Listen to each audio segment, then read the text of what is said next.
সেদিন ওয়েদারটা কিন্তু খুব সুন্দর ছিল। কোথায় যাচ্ছি তাই ভাবছেন তো?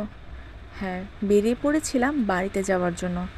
বাড়িতে আমাদের বিপদনাশিনী ঘট আছে এবং সেটা চেঞ্জ করবে আর মাকে ভোগ নিবেদন করা হবে, পুজো করা হবে। তাই সকাল সকাল আমরা বেরিয়ে পড়ি বাড়িতে যাওয়ার জন্য। আমি, আয়ুষ আর আয়ুষের বাপ্পি। বাড়িতে আমাদের প্রায়ই যাওয়া হয়, যে কোনো পুজো নামলে বা যে কোনো কিছুতে আমরা বাড়িতে যাই। ভালো লাগে আমার কাছে বাড়িতে যেতে, তাই পুজোর কথা শুনে আর না করতে পারিনি।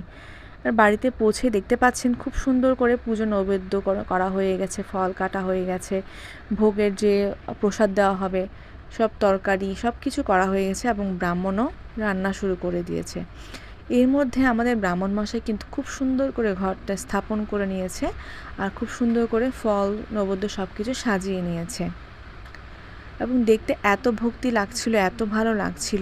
মোমবাতির আলোতে পুরো ঘরটা যেন একটু আলোকিত হয়ে গেছে আর ধূপ ধুনোর গন্ধে মনটা যেন ভরে যাচ্ছিল তখন।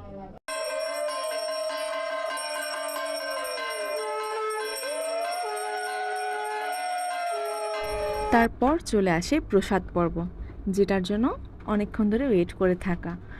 আর এই প্রসাদটা খেতে কিন্তু দারুণ লাগে, ভোগের প্রসাদ। এখানে কিন্তু অনেক রকম ভাজা আরও আমি নিই।